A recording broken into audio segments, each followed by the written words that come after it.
ಓಂ ಶಾಂತಿ. ಹಿಂದಿನ ಸಂಚಿಕೆಯಲ್ಲಿ ದೇವರು ಜಾತಿ ಮತ ಧರ್ಮಗಳನ್ನು ನೋಡ್ತಾನೆಯೇ ಅನ್ನೋದನ್ನ ತಿಳಿದುಕೊಂಡಿದ್ವಿ. ಸರಿ, ಇವತ್ತು ನಾವು ಒಂದು ತುಂಬಾನೇ ಆಳವಾದ ವಿಷಯದ ಬಗ್ಗೆ ಮಾತಾಡೋಣ. ನಮ್ಮೆಲ್ಲರ ಮನಸ್ಸಲ್ಲೂ ಒಂದಲ್ಲ ಒಂದು ಸಲ ಈ ಪ್ರಶ್ನೆ ಬಂದೇ ಇರುತ್ತೆ. ನಮ್ಮ ನಿಜವಾದ ಶಾಶ್ವತವಾದ ಪಾಲಕರು ಯಾರು ಅಂತ. ಈ ಇಟರ್ನಲ್ ಪೇರೆಂಟ್ ಅನ್ನೋ ಕಾನ್ಸೆಪ್ಟ್ ಏನಿದೆ ಅದನ್ನ ಸ್ವಲ್ಪ ಅರ್ಥ ಮಾಡ್ಕೊಳ್ಳೋಣ ಬನ್ನಿ. ಹಾಗಿದ್ರೆ ನೇರವಾಗಿ ವಿಷಯಕ್ಕೆ ಬರೋಣ. ನಮ್ಮ ತಂದೆ ತಾಯಿ ದೇವರ. ನಾವೆಲ್ಲ ಚಿಕ್ಕಂದಿನಿಂದ ಕೇಳ್ತಾ ಬಂದಿದ್ವಿ, ಮಾತೃದೇವೋಭವ ಪಿತೃದೇವೋಭವ ಅಂತ ಅಲ್ವಾ? ಆದರೆ ಇದರ ಆಧ್ಯಾತ್ಮಿಕ ಅರ್ಥ ಏನು?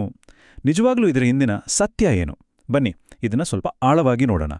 ಸರಿ, ಮೊದಲು ನಾವು ಒಂದು ವಿಷಯ ಅರ್ಥ ಮಾಡ್ಕೋಬೇಕು.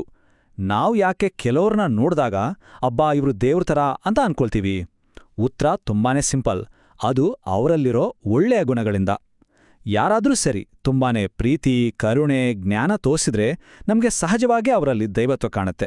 ಉದಾಹರಣೆಗೆ ಯೋಚನೆ ಮಾಡಿ, ನಮ್ಮ ಗುರುಗಳು, ದೊಡ್ಡ ದೊಡ್ಡ ಮಹಾತ್ಮರು, ಧರ್ಮಸ್ಥಾಪಕರು, ಎಲ್ಲಕ್ಕಿಂತ ಹೆಚ್ಚಾಗಿ ನಮ್ಮ ತಂದೆ ತಾಯಿ, ಇವರೆಲ್ಲ ನಮಗೆ ಆ ದೈವಿಕ ಗುಣಗಳು ಕಾಣ್ತೇ ಅಲ್ವಾ? ಯಾಕಂದ್ರೆ ಅವರು ತೋರಿಸೋ ನಿಸ್ವಾರ್ಥ ಪ್ರೀತಿ, ಸೇವೆ, ಅದೇ ನಮಗೆ ಅವರನ್ನ ದೇವರಿಗೆ ಹೋಲಿಸುವಂತೆ ಮಾಡುತ್ತೆ. ಆದರೆ ಇಲ್ಲೊಂದು ಮುಖ್ಯವಾದ ಪಾಯಿಂಟ್ ಇದೆ. ಇದನ್ನ ನಾವು ಗಮನಿಸಲೇಬೇಕು. ನಾವು ಯಾರನ್ನೆಲ್ಲ ಗೌರವಿಸ್ತೀವೋ ಅವರೆಲ್ಲ ಆ ಒಳ್ಳೆ ಗುಣಗಳ ಒಂದು ರಿಫ್ಲೆಕ್ಷನ್, ಒಂದು ಪ್ರತಿಬಿಂಬ ಅಷ್ಟೇ.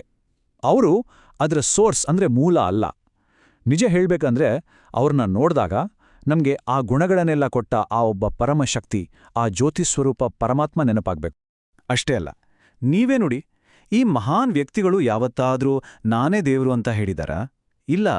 ಬದಲಾಗಿ ಅವ್ರೇನು ಹೇಳ್ತಾರೆ, ನಮ್ಮಲ್ಲಿರೋ ಒಳ್ಳೆತನ ಅದು ದೇವರ ಕೃಪೆ ಅಂತ ಹೇಳ್ತಾರೆ. ಇದರಿಂದ ಅವರ ವಿನಯ ಎಂಥದ್ದು, ಅವ್ರಿಗೆ ಸತ್ಯದ ಅರಿವು ಎಷ್ಟಿದೆ ಅನ್ನೋದು ಗೊತ್ತಾಗತ್ತೆ. ಸರಿ, ಈಗ ಇದನ್ನ ಇನ್ನೊಂದು ಆ್ಯಂಗಲಿಂದ ನೋಡೋಣ. ಒಂದು ಲಾಜಿಕಲ್ ಪ್ರಶ್ನೆ ಇದೆ. ನಾವು ಪುನರ್ಜನ್ಮದ ಬಗ್ಗೆ ಯೋಚನೆ ಮಾಡಿದ್ರೆ ಒಂದು ತುಂಬಾನೇ ಇಂಟ್ರೆಸ್ಟಿಂಗ್ ಪ್ರಶ್ನೆ ನಮ್ಮ ಮುಂದೆ ಬರುತ್ತೆ. ಆತ್ಮಕ್ಕೆ ಒಂದೇ ಜನ್ಮ ಅಲ್ಲ, ಅನೇಕ ಜನ್ಮಗಳು ಇರುತ್ತೆ ಅಂತ ನಾವು ನಂಬೋದಾದ್ರೆ ಏನಾಗುತ್ತೆ? ಆವಾಗ ಒಂದು ಪ್ರಶ್ನೆ ಹುಟ್ಕೊಳ್ಳುತ್ತೆ. ಪ್ರತಿ ಜನ್ಮದಲ್ಲೂ ನಮ್ಗೆ ಬೇರೆ ಬೇರೆ ತಂದೆ ತಾಯಿ ಇರ್ತಾರೆ ಅಲ್ವಾ? ಹಾಗಾದ್ರೆ ತಂದೆ ತಾಯಿಯೇ ದೇವರು ಅನ್ನೋದಾದ್ರೆ ಪ್ರತಿ ಜನ್ಮಕ್ಕೂ ಬೇರೆ ಬೇರೆ ದೇವರಿರ್ತಾರಾ? ಇದು ಹೇಗ್ ಸಾಧ್ಯ? ಇದು ಸ್ವಲ್ಪ ಕನ್ಫ್ಯೂಸಿಂಗ್ ಅಲ್ವಾ? ಸರಿ, ಈ ಗೊಂದಲಕ್ಕೆ ಒಂದು ಸ್ಪಷ್ಟವಾದ ಉತ್ತರ ಇದೆ. ಕೇಳಿ, ಆತ್ಮಕ್ಕೆ ಇರೋದು ಒಬ್ಬನೇ ಒಬ್ಬ ಶಾಶ್ವತ ಪಾಲಕ, ಅವರೇ ಪರಮಾತ್ಮ. ನೋಡಿ, ನಮ್ಮ ದೈಹಿಕ ಪಾಲಕರು ಪ್ರತಿ ಜನ್ಮದಲ್ಲೂ ಬದಲಾಗ್ತಾ ಇರ್ಬೋದು, ಆದ್ರೆ ನಮ್ಮ ಆಧ್ಯಾತ್ಮಿಕ ಪಾಲಕ ಎಂದಿಗೂ ಒಬ್ಬನೇ. ಈ ವ್ಯತ್ಯಾಸವನ್ನ ಸ್ವಲ್ಪ ಗಮನಿಸಿ.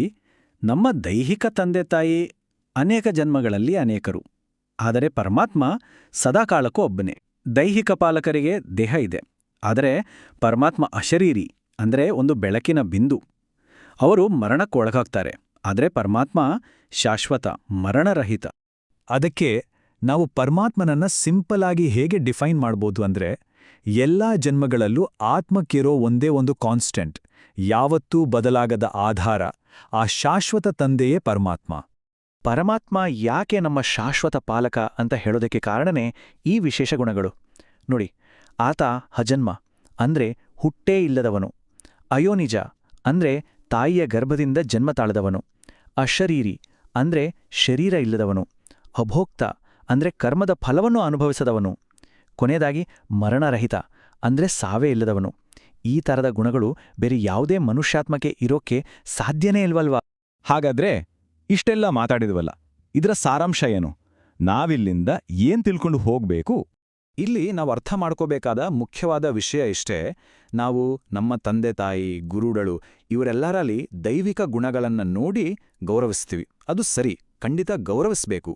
ಆದರೆ ಆ ಎಲ್ಲ ಒಳ್ಳೆ ಗುಣಗಳ ಸೋರ್ಸ್, ಅದರ ಮೂಲ ಇರೋದು ಒಬ್ಬನೇ. ಅವನೇ ನಮ್ಮ ಶಾಶ್ವತ ಪಾಲಕ, ಪರಮಾತ್ಮ.